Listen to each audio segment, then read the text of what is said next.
Hi friends, welcome to Shiva sir maths class. మనకి question చూస్తే 6, 9, 15లచే భాగింపబడు అతి చిన్న వర్గ సంఖ్య స్క్వేర్ నెంబర్ అడుగుతున్నాడు. ఇది 8th క్లాస్ 205 పేజ్ నెంబర్ లో క్వశ్చన్.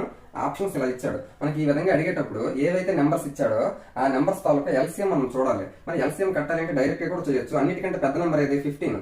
15 అనేది 9 తోటి 6 తోటి డివైడ్ అవ్వదు. కాబట్టి 15 తర్వాత డబుల్ చేస్తే 30 అవుతుంది. 30 6 తో డివైడ్ అవుతుంది కానీ 9 తో అవ్వదు. నెక్స్ట్ 45 చూడాలి. 45 9 తో అవుతుంది కానీ 6 తో అవ్వదు. ఆ విధంగా చూస్తే అన్ని రకాలుగా చూస్తే 15 అనేది ఈ మూడింటికి ఎల్సిఎం అనేది 90 అవుతుంది.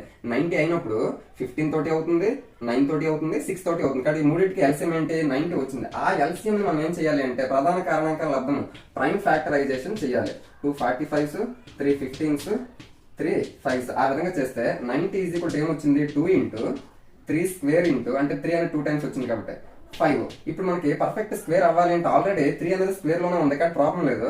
మనకి ఇంకొక 2 కావాలి, అలాగే ఇంకొక 5 కావాలి. అంటే ఈ రెండు ఉంటే 2 స్క్వేర్ అవుతుంది, 5 స్క్వేర్ అవుతుంది. అప్పుడు పర్ఫెక్ట్ స్క్వేర్ అనేది అవుతుంది. కాబట్టి 2 ఇంటూ 5 ఏమవుతుంది 10 అవుతుంది. అంటే 90కి 10 ఇంటూ చేస్తే 900 అవుతుంది. కాబట్టి పర్ఫెక్ట్ స్క్వేర్ 900 30 స్క్వేర్ కదా. కాబట్టి మనం గుణించవలసిన నెంబర్ అంటే 10 అనేది మనం గుణించవలసిన number. Option 3 is the correct answer. Thank you.